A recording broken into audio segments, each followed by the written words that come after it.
Opa pessoal, é, na aula de hoje, nesse vídeo eu quero falar sobre os níveis de energia e o modelo do átomo de Bohr.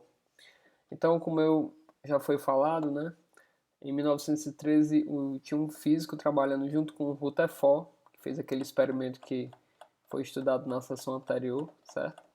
Experimento de Rutherford aqui, ó. Ou seja, Rutherford já trabalhava nessa mesma área, né? E o dinamarquês Niels Bohr, esse cara aqui, ele sugeriu uma saída para entender por que, que o espectro, por que, que o espectro dos gases tem linhas específicas, né, para cada tipo de elemento químico que a gente encontra ali durante a passagem da luz, né? E ele deu uma ideia revolucionária, né? Que basicamente consistia em dizer que os átomos eles têm níveis fixos de energia. Então, basicamente a ideia que ele lançou foi essa aqui. Ela se resume nessa equação, né? Que o átomo tem níveis de energia e cada nível só pode passar de um para outro através dessa equação de Planck aqui, que foi a equação que Planck sugeriu lá para a energia, né? Para os pacotes de energia, certo? Então, basicamente, Niels Bohr ele lançou essa mesma ideia de Planck, que também Einstein usou no efeito fotoelétrico, de que o fóton tinha energia H vezes F, onde H é constante de Planck, F é a frequência da luz. E isso é igual a variação de energia de um nível para outro. E o F aqui é a frequência do fóton emitido ou absorvido pelo gás. Então, se eu aqueço um gás, e os elétrons eles pulam de um nível para o outro, um nível mais baixo para o mais alto. Na verdade, o contrário, quando eles emitem uma radiação, eles caem do nível mais alto para o mais baixo, né? Eles emitem um fóton de frequência F, certo? Basicamente é isso que se resume a ideia de Bohr, né? Ele acreditava em órbitas fixas, com energia fixa, e que os elétrons só podiam mudar de um nível para o outro através dessa relação aqui. Não poderia pular para um nível intermediário, certo? Então, ele dá um exemplo aqui, né? Se o átomo for elevado ou excitado, certo? É uma palavra muito usada na mecânica quântica, para um nível mais alto, então né? Ele vai fazer uma transição de um nível de energia para um nível inferior, emitindo um fóton, né? Se ele estiver excitado, o elétron dele baixar para um nível inferior de energia e aí ele emite um fóton com essa frequência aqui. Exemplo, né? Você tem ali o átomo de lítio. Quando ele está excitado, ele decai, né? Os elétrons vão para os níveis mais baixos depois de um certo tempo e eles emitem a luz vermelha, que tem esse comprimento de onda aqui. Fazendo a relaçãozinha lá calculando esse valor de energia do fóton, tem que a energia HF, né, que dá HC sobre lambda, substituindo dá esse valor de energia aqui, ó, 1,85 eletronvolts. E aí se eu pegar a diferença entre dois níveis, tem que dar exatamente isso aqui. Ou seja, a energia a energia do fóton emitido é a mesma energia que o átomo perde, certo? Basicamente é isso. Detalhe, esses gases que são, né, que formam esse espectro aí de emissão, não é um único átomo que faz, né? São vários e vários átomos, cada um emite um certo comprimento de onda, e aí por isso que a gente vê as linhas espectrais, né, várias frequências, porque cada átomo é responsável por uma frequência, eles vão se combinando e fazendo aquele espectro lá. Então, aqui, ó, tem um diagrama ilustrativo. Eu estou no nível mais alto, e aí um átomo cai de um nível I mais alto para um mais baixo. Se ele fizer isso aqui, ou seja, se um dos elétrons dele baixar para o nível mais baixo, ele emite um fóton com frequência F, energia HF, certo? Como é que ele pode fazer isso, né? Através como é que eu posso excitar um átomo, né? Eu posso aumentar a temperatura dele, vai fazer com que as moléculas colidem, vai fazer com que, por exemplo, os átomos entrem em colisão, ou aplicando um campo elétrico, que também vai fazer elétrons colidirem com os núcleos atômicos, né? E isso vai excitar os átomos e aí os elétrons vão para um nível maior e quando eles caem, eles emitem um fóton. E tem a forma contrária, né? Tem a forma de absorção. Vamos supor que um átomo está no estado mais básico aqui, e aí está passando por ele uma luz com a energia exatamente igual a essa diferença aqui, ó, que é a característica do átomo, certo? Se isso acontecer, ele pode absorver esse fóton e ir para um nível mais alto de energia. Lembrando que esse nível mais alto, ele não é estável, né? Os elétrons que forem para cá, eles passam na faixa de 10 a menos 8 segundos e voltam. Aí eles voltam e emitem de novo esse mesmo fóton, certo? Mas cada átomo tem a sua característica. Pronto. Ele tá falando da absorção, certo? Aí, pega novamente o exemplo do átomo de lítio, né? Ele não pode absorver, porque assim, o comprimento de onda emitido pelo lítio é de 671 nanômetros. Isso significa que ele não consegue absorver uma luz de 672 nanômetros, por exemplo, nem 670, certo? Tem que ser exatamente igual ao comprimento de onda que ele emite. É o mesmo que ele absorve, certo? Um pouco mais ou um pouco menos ele não consegue chegar no nível certo e ele acaba não absorvendo. Deixa eu ver o que mais aqui. Por isso que as linhas de absorção, elas têm linhas escuras distintas, porque eles só podem absorver fótons com comprimentos de onda bem específicos. Pronto. Aqui ele está falando do tempo de vida, ó, essa faixa de 10 a menos 8 segundos. E aqui é aquele experimento assim, que eu já até comentei com vocês, né?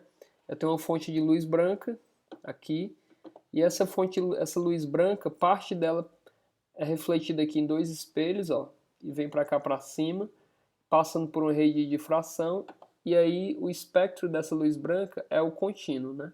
É um espectro contínuo. Outra parte da luz é passada através de um gás frio. Esse gás, o que é que ele vai fazer? Os átomos desse gás vão absorver certos comprimentos de onda aqui, ó. Um átomo absorve um desse, um outro átomo absorve esse, um outro átomo pega esse aqui do final, do meio aqui, enfim.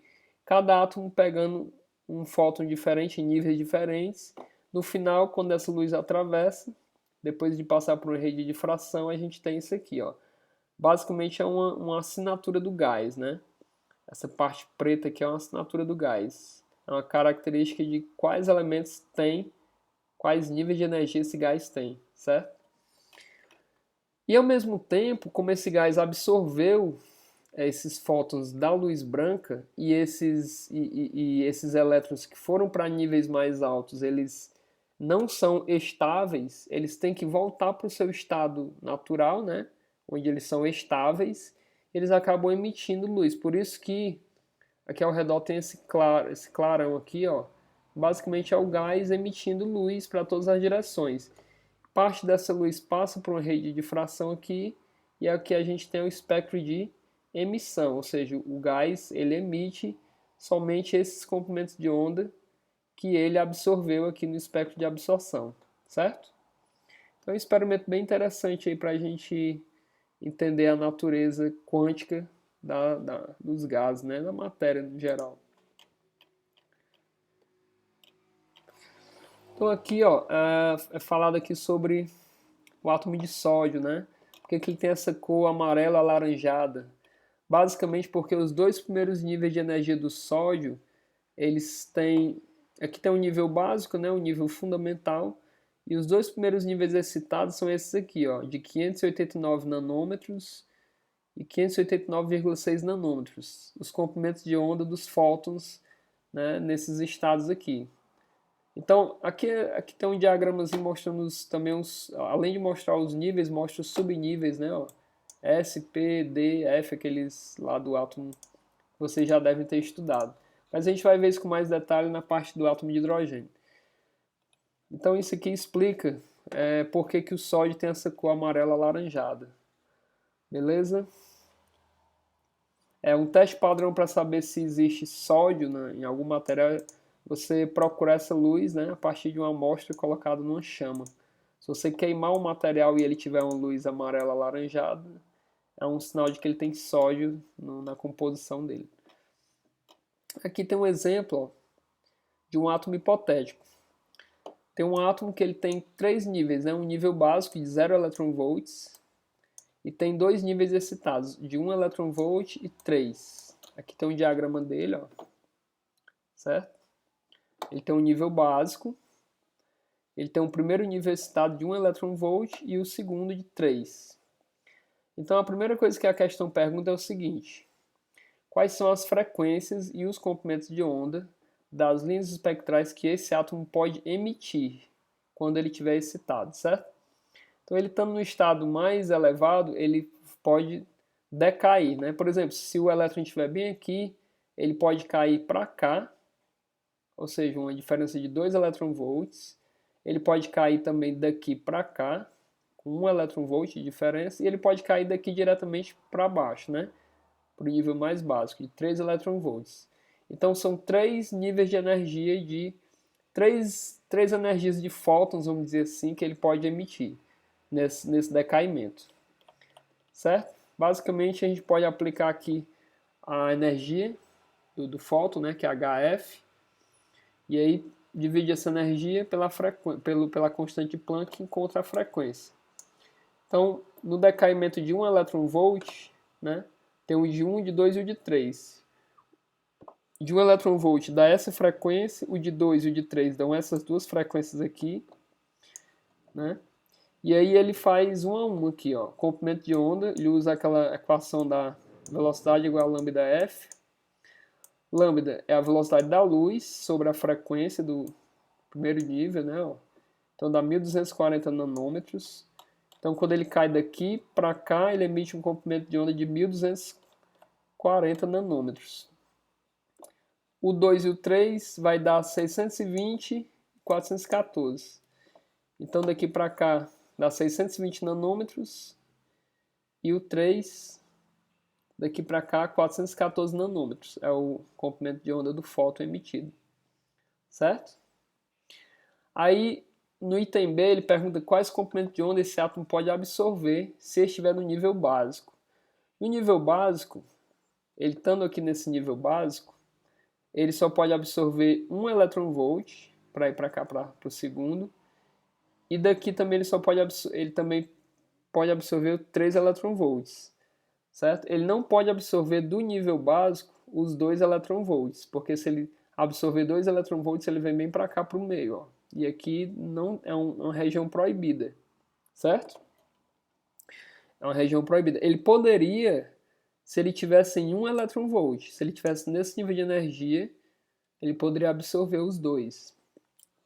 Quando é que um átomo pode estar nesse estado de energia? Se ele tiver já excitado já desde o início, né? Por exemplo, tiver uma temperatura mais elevada, né? Tiver sob a ação de um campo elétrico, aí ele já pode estar nesse nível aqui, né? Os elétrons, e eles absorvem esses 2 eV, certo? Mas não é o caso, a questão fala só do nível básico. Para esses dois níveis, né? Só isso mesmo, só 1 e 3 eV, certo? Pois pronto. E aqui, para terminar, ele fala sobre a parte de fluorescência, né? Ó, suponha que a gente pegue esse átomo hipotético e ilumine com essa onda com essa luz aqui, uma luz violeta, né? De 414 nanômetros. Se eu jogar essa luz violeta nesse átomo, 414 nanômetros, ele vai para o nível de 3 eV aqui, certo? E aí é um nível instável, demora um pouco tempo e ele volta, né?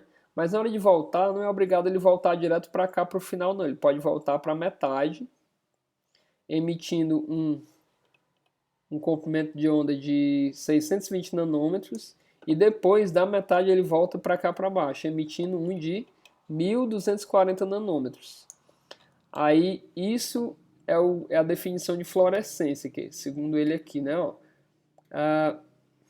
o gás emitirá uma radiação com comprimento de onda maior do que ele absorve, um fenômeno chamado de fluorescência, certo? Aqui tem um exemplo natural, né, da natureza, biológico. Quando iluminado por uma luz azul, este peixe lagarto ele sofre fluorescência, emite uma luz verde com comprimento de onda maior, certo? Pode ser um sinal sexual ou um modo de o peixe se camuflar entre os corais, que também possuem fluorescência verde. Beleza? Pois é isso, pessoal. E aqui no final, para terminar, ele fala que tudo isso que a gente falou aqui se aplica também para as moléculas, certo? Não se aplica apenas para os átomos, mas para moléculas em geral. Se você iluminar uma molécula com uma certa luz, ela vai também absorver alguns comprimentos de onda e vai ter o espectro de absorção característico dela, que vai dar para perceber quais são os níveis energéticos, quais são os átomos que tem na composição daquela molécula. Pode encerrar por aqui. Essa parte é muito longa, né? A gente tem que dividir em duas ou três, certo? Então no próximo vídeo eu falo mais sobre essa parte aqui e o restante. Valeu!